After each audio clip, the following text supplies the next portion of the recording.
오늘은 지극히 작은 일이라도 라는 우리 제목으로 함께 은혜의 말씀을 나누겠습니다. 여러분, 우리나라 속담은 참 많은 뜻을 가지고 있습니다. 세계의 많은 나라도 그 나라의 속담도 있지만 우리나라만큼 깊은 뜻과 깊은 깨우침을 담고 있지는 않은 것 같습니다. 여러분, 우리나라 속담에 티끌모아 태산 잘 아시죠?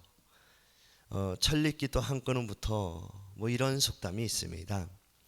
여러분, 이 속담은 지극히 작은 것이라도 정성과 인내와 열심히 당기면 위대한 결과를 가지고 온다라는 뜻을 가지고 있습니다. 즉, 위대한 일은 지극히 작고 적은 것부터 시작해서 결국 어떻게 됩니까? 큰 결과로 돌아온다라는 것입니다. 여러분, 성경에도 작고 적은 것으로 위대한 결과를 가지고 온 일들이 많이 있습니다. 먼저 구약 성경을 보시면 사사기 7장을 보시면 기드온이라는 인물이 나옵니다. 이 기드온이 매우 작은 군대의 수를 가지고 미디안 군대를 파멸시킨 이야기가 나오고 있어요. 사사기 7장을 좀 간략하게 말씀드리면 이렇습니다. 지금 많은 숫자의 미디안 군대가 이스라엘로 쳐들어왔습니다. 무려 13만 5천 명이 들어왔어요. 그래서 기드온이 군대를 모았습니다. 그 숫자는 몇 명일까요? 고작 3만 2천 명입니다. 그런데 여기서 좀 이상한 것은, 그런데 하나님께서 군대의 숫자가 너무 많다고 하면서 몇 번에 걸쳐서 집으로 돌려보내십니다. 여러분, 기드온 입장에서는 어떨까요? 3만 2천 명도 싸우기 힘든 숫자라고 생각합니다. 그러나 기드온은 결국 하나님의 뜻에 따르게 됩니다. 그래서 결국 300명만 남게 됩니다. 여러분, 본문을 조금 자세히 제가 설명해 드리면 사사기 6장 하반절부터 7장을 쭉 보시면 이스라엘이 미디안과 전쟁을 벌였을 때 기드온은 나팔을 불러 군대를 모았습니다. 그러자 기드온의 나팔의 소리를 듣고 많은 사람들이 몰려들었습니다. 우리 한번 이 본문을 찾아보겠습니다. 사사기 6장 34절 35절 말씀입니다. 같이 읽겠습니다. 시작. 여호와의 영이 기드온에게 임하시니 기드온이 나팔을 불매 아비에셀이 그의 뒤를 따라 부름을 받으니라. 기드온이 또 사자들을 온 므낫세에 두루 보내매 그들도 모여서 그를 따르고 또 사자들을 아셀과 스브론과 납달리에 보내매 그 무리도 올라와 그를 영접하더라. 아멘. 그러나 여러분, 어떻게 됐을까요? 이 3만 2천 명의 군사로는 많은 적군을 이길 수가 없었습니다. 나팔을 불어 많은 사람들이 모였지만 고작 3만 2천 명밖에 못 모았다는 거예요. 그럼에도 불구하고 하나님께서는 전쟁할 수 있는 백성의 수가 너무 많다고 계속해서 말씀하셨습니다. 우리 한번 이 본문도 찾아보겠습니다. 사사기 7장 2절 말씀입니다. 같이 읽겠습니다. 시작. 너를 따르는 백성이 너무 많은즉 내가 그들의 손에서 미디안 사람을 넘겨주지 아니하리니 이는 이스라엘이 나를 거슬려 스스로 자랑하기를 내 손이 나를 구원하였다 할까 함이니라. 아멘. 여러분, 본 말씀을 자세히 보시면 전쟁할 백성이 너무 많다고 지금 말씀하고 있습니다. 그리고 이어서 하나님께서는 또 뭐라고 말씀하시냐면 전쟁에 두려워하는 자를 돌아가라고 또 명령합니다. 그 다음 절입니다. 같이 찾아보겠습니다. 사사기 7장 3절 말씀이에요. 같이 읽습니다. 시작. 이제 너는 이스라엘 귀에 외쳐 이르기를 누구든지 두려워 떠는 자는 길앗산을 떠나 돌아가라 하라 하시니 이에 돌아간 백성이 2만 2천 명이요 남은 자가 10,000명이었더라. 아멘. 여러분, 본 말씀을 보시면 이 기드온이 전쟁에 겁나는 사람을 어떻게 했습니까? 하나님 말씀대로 돌아가라고 했어요. 그러자 어떻게 되었죠? 2만 2천 명이 그 말을 듣고 돌아갔습니다. 그리고 10,000명이 남았습니다. 여러분, 아마 기드온은 애가 탔을 것입니다. 전쟁을 해야 되는데 애가 탔을 거예요. 32,000명도 모자라는데 22,000명이 가버리고 10,000명이 남았으니 어찌 걱정이 안 되겠습니까? 그런데 여러분, 하나님께서는 아직도 백성이 많다고 하십니다. 사사기 7장 4절 말씀입니다. 같이 읽습니다. 시작. 백성이 아직도 많으니 그들을 인도하여 물가로 내려가라. 거기서 내가 너희를 위하여 그들을 시험하리라. 내가 누구를 가리켜 내게 이르기를 이 사람이 너와 함께 가리라 하면 그는 너와 함께 갈 것이요 내가 누구를 가리켜 내게 이르기를 이 사람은 너와 함께 가지 말 것이라 하면 그는 가지 말 것이니라. 아멘. 여러분, 결과적으로 기드온은 하나님 말씀대로 따릅니다. 그래서 결국 300명만 남게 됩니다. 여러분, 우리가 일반적으로 생각할 때, 일반적인 상식을 가지고 생각할 때 300명의 군사를 가지고 저 수십만 적군을 물리칠 수 있습니까? 저기는 수십만 명이에요. 근데 우리는 고작 300명입니다. 이길 수 있습니까? 이길 수 없죠. 이길 수 없습니다. 그러나 여러분, 하나님께서는 아무리 적은 것이라 할지라도 하나님의 능력이 더하면 어떠한 위대한 일도 이룰 수 있다는 것을 지금 보여주고 있습니다. 다시 말씀드리면 하나님께서 기드온과 함께 하셔서 기드온이 작은 군사를 데리고 수많은 적군을 물리쳤습니다. 우리 한번 이 승리를 한번 찾아보겠습니다. 사사기 7장 22절입니다. 같이 읽습니다. 시작. 300명이 나팔을 불 때 여호와께서 그 온 진영에서 친구끼리 칼로 치게 하심으로 적군이 도망하여. 아멘. 여러분, 본 말씀을 자세히 보시면 서로 어떻게 됐다는 거예요? 죽이게 만들었다는 것입니다. 여러분, 바로 이것이 하나님의 방법인 줄 믿습니다. 여러분, 열왕기상 17장을 보시면 작은 일에 정성을 들여 하나님의 기적을 체험한 사브락 가부의 이야기가 나오고 있습니다. 이 당시의 상황은 이렇습니다. 열왕기상 16장 하반절부터 쭉 보시면 아합이라는 왕이 있는데 아합이 이스라엘을 다스리고 있었을 때 아합은 이방 여인 이세벨을 아내로 취했습니다. 우리 한번 이 본문을 찾아보고 이어서 이야기하겠습니다. 열왕기상 16장 30절에서 31절 말씀입니다. 같이 읽습니다. 시작. 오므리의 아들 아합이 그 이전의 모든 사람보다 여호와 보시기에 악을 더욱 행하여 이세벨을 아내로 삼고 가서 바알을 섬겨 예배하고. 아멘. 여러분, 본 말씀을 보시면 이 아합 왕은 바알을 섬기는 아내를 삼습니다. 그리고 어떻게 해요? 하나님 대신에 바알 신을 예배하고 섬깁니다. 그래서 그 결과 이스라엘은 하나님의 심판을 받아 3년 6개월 동안 비가 내리지 않게 되었습니다. 그때 사브락 가부도 심한 가뭄으로 지칠 대로 지쳐 있었습니다. 이제 남은 양식은 밀가루 한 움큼과 소량의 기름밖에 없었습니다. 그래서 그 가부는 마지막으로 이 밀가루와 이 기름으로 아들과 먹은 뒤에 죽으려고 작정했습니다.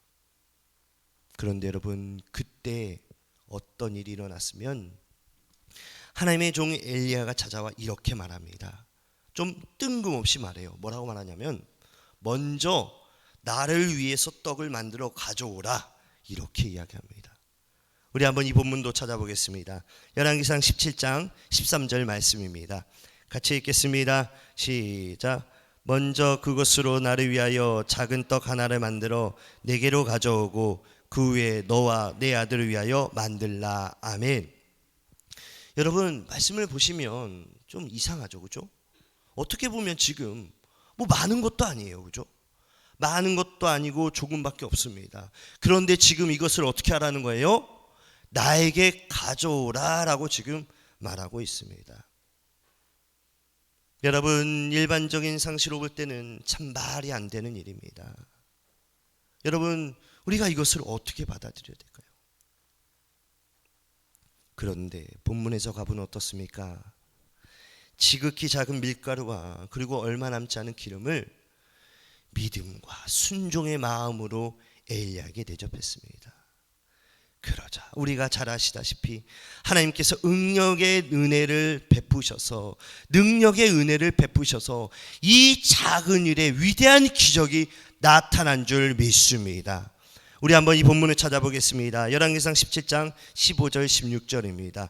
같이 있습니다. 시작. 그가 가서 엘리야의 말대로 하더니 그와 엘리야와 그의 식구가 여러 날을 먹었으나 여호와께서 엘리야를 통하여 하신 말씀과 같이 통의 가루가 떨어지지 아니하고 병의 기름이 없어지지 아니하니라. 아멘. 여러분, 본 말씀을 보시면 가뭄이 끝날 때까지 밀가루통에 밀가루가 끊어지지 않고 기름병에 기름이 마르지 않게 되었습니다. 다시 말씀드리면 하나님의 위대한 기적이 작은 일에서 시작되었다는 것입니다. 사랑하는 성도 여러분, 하나님의 기적의 역사는 작은 순종에서 시작되는 줄 믿습니다. 즉 우리가 순종할 때 하나님께서 일하신다는 거예요. 그러나 여러분, 순종하지 않는 것은 무엇입니까? 하나님이 말씀하시는데 우리가 순종하지 않는 것은 무엇이죠? 바로 교만한 것이에요. 내가 한다는 거예요. 즉 내가 한다는 것은 내 중심에 하나님 없이 살 수 있다는 바로 불순종이 들어있다는 것입니다. 여러분, 성경을 읽어보시면 모든 죄악의 뿌리는 바로 불순종으로 시작됩니다. 다시 말씀드리면 인간의 고통과 인간의 어려움과 인간의 고난은 성경에서 불순종이다라고 말씀하고 있습니다. 우리가 잘 아는 창세기만 봐도 그렇습니다. 여러분, 창세기를 보시면 아담이 어떻습니까? 이 아담이 하나님과의 불순종으로 인해서 언약이 깨지고 에덴 동산에서 쫓겨나게 됐어요. 그런데 여러분, 만약에 이 아담이 하나님께 순종했다면, 영원한 축복의 삶에서 영원히 누릴 수 있는데 단 한 번의 불순종으로 말미암아 영원한 죽음의 길로 갔다는 것입니다. 그래서 로마서 5장 19절 말씀을 보시면 같이 읽겠습니다. 시작. 한 사람이 순종하지 아니함으로 많은 사람이 죄인이 된 것 같이 한 사람이 순종하심으로 많은 사람이 의인이 되니라. 아멘. 여러분, 예수님께서는 한 번의 순종으로 모든 사람의 구원의 길을 만든 줄 믿습니다. 여러분, 우리는 예배를 잘 드리면 축복을 받는 것으로 알고 있습니다. 그죠? 예배를 잘 드리면 축복을 받아요. 맞아요. 축복 받습니다. 그래서 우리가 예배에 승리할 때, 우리가 예배에 목숨을 걸을 때 하나님께서 우리의 삶에 축복을 주십니다. 그런데 여러분, 예배보다 더 중요한 것이 있습니다.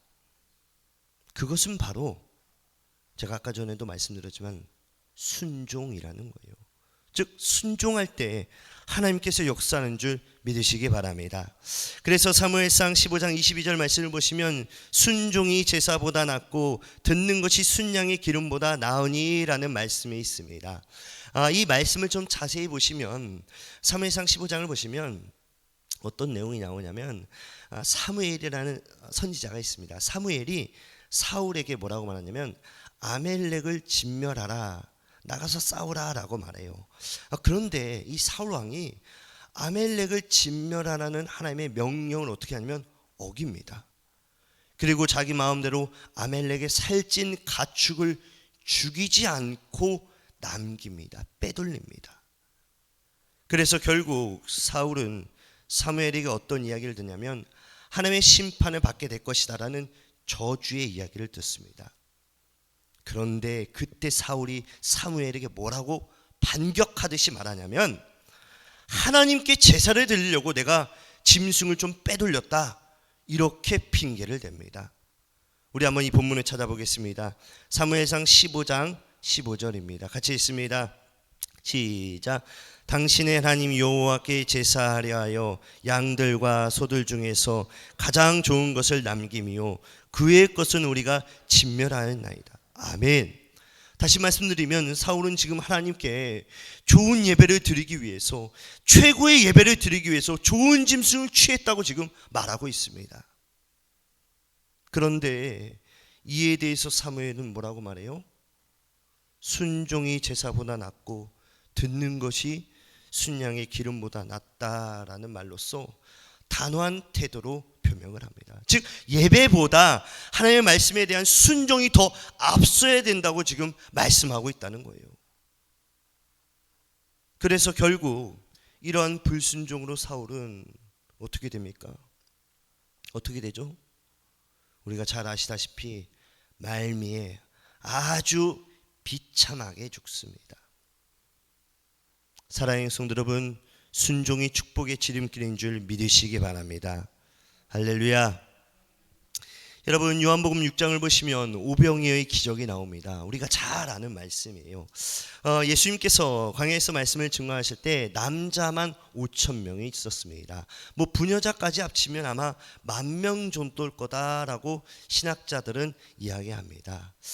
저녁이 되었을 때 사람들이 배고픔을 느끼자 예수님께서 빌립에게 뭐라고 말하냐면, 빌립아, 저 무리를 가리키면서 뭐라고 하냐면, 빌립아, 저에게 가서 먹을 것을 좀 줘라, 이렇게 말합니다. 그런데 빌립이 보기에는, 이 빌립이 아주 계산이 빠른 사람이거든요. 이 빌립이 보기에는 인간적으로 계산하기에는 어때요? 이 일이 도저히 불가능한 일이었습니다. 그 이유는 그곳은 광야고 무엇보다 많은 사람들이 먹을 음식이 없었기 때문에 그렇습니다. 그러나 만약에 떡이 있다고 할지라도 어때요? 사실 빌립이 보기에는 불가능한 이야기예요. 떡을 살 돈도 없고 그만한 일을 감당할 수가 없다는 것입니다. 그래서 빌립이 요한복음 6장 7절에 예수님께 이렇게 말합니다. 같이 읽겠습니다. 시작. 빌립이 대답하되 각 사람으로 조금씩 받게 할지라도 200데나리오의 떡이 부족하리이다. 아멘. 이렇게 예수님께 말합니다. 그런데 그때 안드레가 어린아이가 가지고 왔던 보리떡 5개와 물고기 2마리를 가지고 왔습니다. 사실 어떻게 보면 보리떡 5개와 물고기 2마리는 성인이 먹으면 금방 없어질 만한 보잘것없는 양식이었습니다. 그러나 이 적은 양식이 예수님의 손에 들리자, 예수님께서 기도하자 10,000명이 먹고 12광주리가 남는 기적이 일어난 줄 믿으시기 바랍니다. 우리 한번 이 본문도 찾아보겠습니다. 우리가 자주 읽는 말씀입니다. 요한복음 6장 11절 13절 말씀입니다. 같이 읽습니다. 시작. 예수께서 떡을 가져 축사하신 후에 앉아있는 자들에게 나눠주시고 물고기도 그렇게 그들의 원대로 주시니라.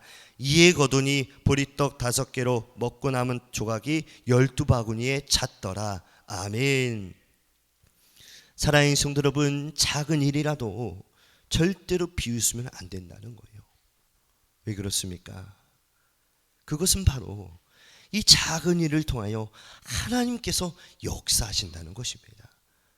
다시 말씀드리면 작은 일에 하나님의 능력이 더해지면 상상할 수 없는 위대한 일이 일어나는 줄 믿으시기 바랍니다.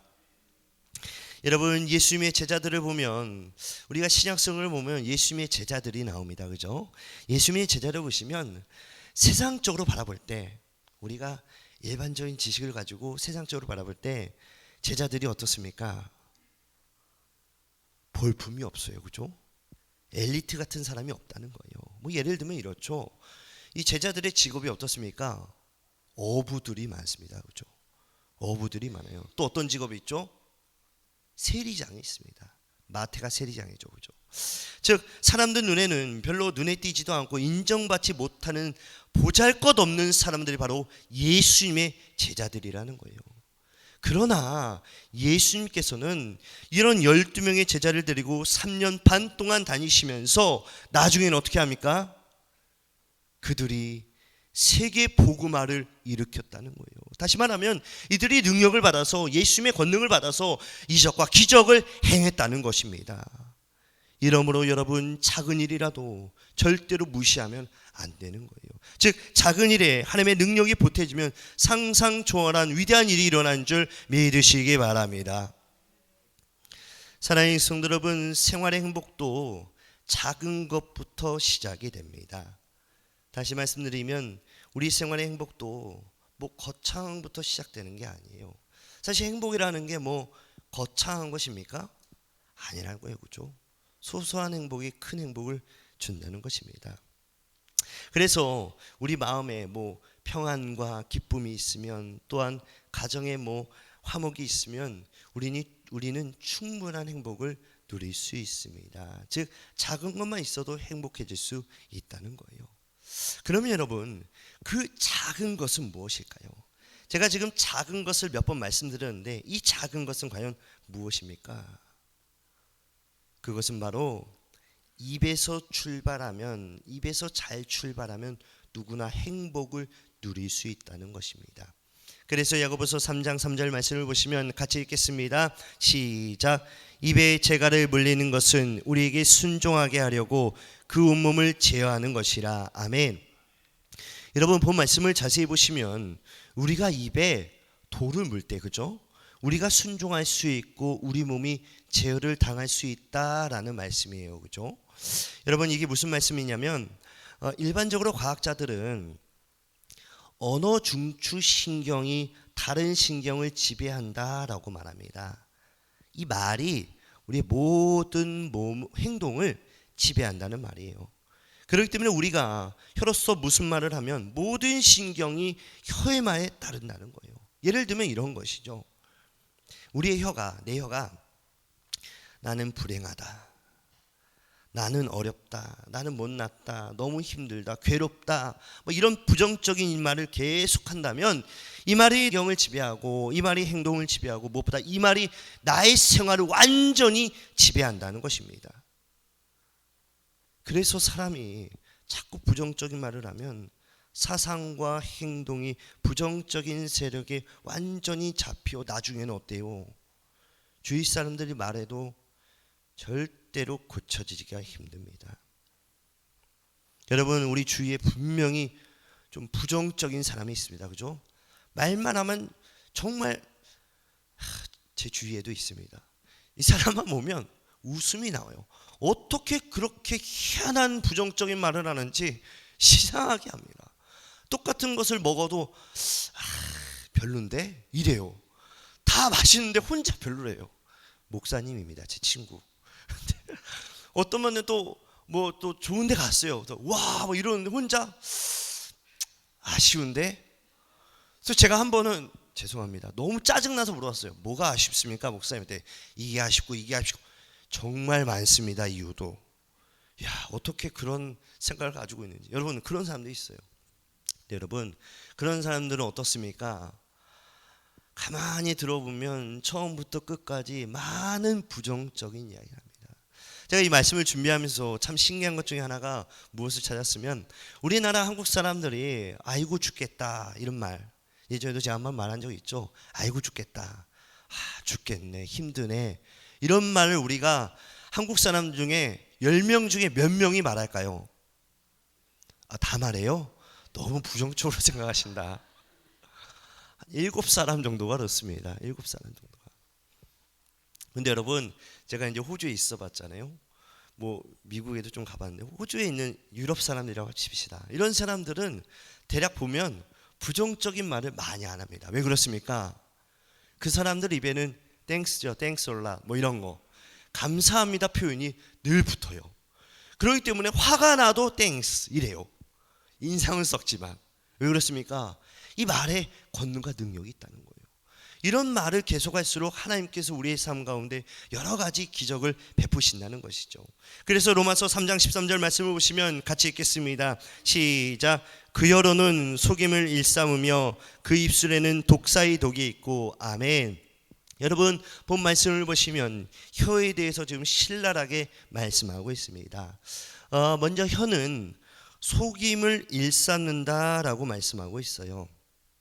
여러분, 오늘날 사람들은 이 작은 혀를 눌려서 자신을 속이고 이웃을 속이면서 생활 전체를 스스로 밀어넣고 있습니다. 즉 어렵게 내 자신을 만든다는 거예요. 이어서 본문을 보시면 그 입술에는 독사의 독이 있고라는 말씀이 있습니다. 여러분, 오늘날 사람들은 입술을 늘려 독사의 독보다 어떻습니까? 더 무섭게 타인의 심령을 죽이고 있습니다. 예를 들면 이런 거죠. 남을 볼 때 이런 거예요. 비난하고 공격하는 말. 우리나라 말은 영어랑 다르게 아주 표현이 많습니다. 그죠? 아름답다, 이쁘다, 뭐 경이롭다, 뭐 여러 가지 표현이 있는데 영어는 뭐 단순합니다. 뭐 beautiful, 뭐 very beautiful, 뭐 아니면 뭐 최상급을 쓰거나 뭐 여러 가지 단어가 있는데 우리나라 말을 들어보면 상당히 비단적인 말들이 많아요. 고깝다, 뭐 이런 말, 참 안쓰럽다, 뭐 이런 말도 이게 부정적인 말이잖아요, 그죠? 이런 말들이 많아요. 또 어떤 말도 있습니까? 헐뜯는 말, 또 상처 입히는 말, 이런 말이 뭐라는 겁니까? 아주 악독한 독이라는 것입니다. 그리고 이어서 로마서 3장 14절 말씀을 보시면 같이 읽겠습니다. 시작. 그 입에는 저주와 악독이 가득하고. 여러분, 이 말씀은 수많은 사람들의 축복의 말보다 저주와 악독이 가득한 말로 이웃을 험담하고 이웃을 모욕하며 그들을 파괴하며 살아가고 있다는 것입니다. 이처럼 혀는 작은 것 같지만 우리 인생을 죽이기도 하고 우리 인생을 살리기도 합니다. 그러나 여러분, 우리가 이 혀로 감사를 표현한다면, 즉 감사의 표현으로 하나님께 나아간다면 하나님께서 우리의 삶 가운데 놀라운 은혜와 놀라운 축복을 주시는 줄 믿으시기 바랍니다. 예를 들면 이런 것이죠. 여러분, 사실 우리가 하루하루 살아가면서 어떻습니까? 힘들죠, 그죠? 세월이 가면 갈수록 더 힘든 것 같습니다. 저는 우리 성도님들 볼 때마다, 특별히 우리 남자 집사님들, 장로님들 볼 때마다 정말 대단합니다. 정말 회사 생활이 어때요? 치열합니다. 치열해요. 뭐 이틀 전이었나요? 제 동생이 전화가 왔어요. 전화가 온다는 것은 힘들다는 거예요. 전화 와서 뭐 이런저런 이야기하는데, 형, 오늘은 형이 생각나네, 이러면서 기도해 달라는 것이죠. 회사에 이런 일이 있고 이런, 참 살기 쉽지 않네. 그래, 기도하마. 힘들다는 거예요. 여러분, 우리의 삶에 어려운 일이 비록 있지만, 우리의 삶에 비록 뭐 힘든 일이 있지만, 뭐 때로는 말할 수 없는 고통이 있지만, 우리가 그 상황 가운데 오늘 말씀처럼 믿음의 말을 선포한다면, 믿음의 말로 감사로 나아간다면 하나님께서 우리의 삶 가운데 더 큰 행복과 더 큰 축복을 주실 줄 믿습니다. 말씀을 마무리하겠습니다. 여러분, 작은 개미 구멍이 큰 방축을 무너뜨립니다. 오래전에 미국에서 더글라스 디스형 비행기가 추락해서 모든 승객이 죽었습니다. 뭐 이 사건이 대대적으로 뉴스에 나왔어요. 우리나라도 그런 적이 있었죠. 올 작년 말인가요? 올 초인가요? 비행기가 추락해서 다 죽었습니다. 그때 당시에 이 비행기 종이 뭐 어떤 것이냐, 이것이냐 저것이냐 막 하면서 사설에 나온 글을 제가 읽어본 적이 있습니다. 그때 당시에 사설에서 어떤 글이 나오냐면, 이 비행기가 뭐 미국에 몇 년 전에 더글라스 디스형 비행기냐, 이런 글이 나왔어요. 그런데 중요한 것은, 제가 이 글을 읽으면서 좀 주의 깊게 봤는데, 중요한 건 무엇이냐면 이 모델 더글라스 디스형 비행기가 유별나게 사망자를 많이 내는 비행기로 나왔습니다. 그래서 미국에서 왜 이렇게 많은 사망자가 나오냐 하면서 전수조사를 했더니 그 결과가 어떤 일이 나왔으면, 엔진에 정말 작은 나사 하나가 부러진 것으로 나왔어요. 이게 무슨 말이냐면, 비행기가 보통 한 번에 이렇게 조립해서 나오는 게 아니라 부품이 이렇게 조립해서 나옵니다. 그죠? 그러고 나서 조립을 해요. 근데 엔진을 담당했던 그 회사에서 계속해서 엔진의 작은 나사가 불량이죠. 완전히 박혀 있는 것 같다는 거, 조금 빠져 있다고 해야 되나요? 좀 빠져서 계속해서 납품이 됐다는 거예요. 그래서 이게 지금은 뭐 아무런 일이 없지만 언젠가 큰 일로 이뤄진다는 거죠. 여러분, 제가 이 말씀을 드리냐면 이것을 우리의 신앙에 적용해 보면 우리가 이런 생각을 합니다. 이 정도쯤이야. 뭐 오늘 한 번쯤이야. 설마. 이런 신앙생활을 한다는 거예요. 예를 들어 우리가 큐티하는 거, 오늘은 바쁘니까. 기도하는 거, 오늘은 너무 힘들어서 내일 해야지. 예를 들면 예배 드리는 거, 오늘은 너무너무 가기 힘드네. 이런 작은 것들이, 이런 작은 불신앙과 이런 작은 불신앙의 행동들이 결국 나중에는 우리의 신앙을 점점점 어렵게 만든다는 것입니다. 즉 우리의 인생 가운데 결정적인 순간에 하나님의 은혜와 하나님의 도움을 받지 못한다는 거예요. 그러나 반대로 작은 것에 충실한 순종의 믿음과 믿음의 행위에 하나님의 손길이 더해진다면 매우 풍성한 열매를 맺는 줄 믿으시기 바랍니다. 사랑하는 성도 여러분, 하나님께서는 작은 일에 충성한 자를 찾으십니다. 큰 일에 충성한 자를 찾으시지 않아요. 예수님의 제자들을 만들 때도 작은 일을 보고 이 사람들을 세우셨습니다. 그래서 여러분, 우리가 작은 일에 충성한다면 하나님께서 우리의 삶 가운데 놀라운 많은 기적을 보여준 줄 믿으시기 바랍니다. 더 나아가 그 사람을 통해 영혼이 잘되며 범사가 잘되고 강건한 축복을 주시는 줄 믿으시기 바랍니다. 더 나아가 돌아온 한 주도 하나님의 능력 가운데 날마다 승리하는 성도님들이 되시기를 간절히 축복합니다. 아멘.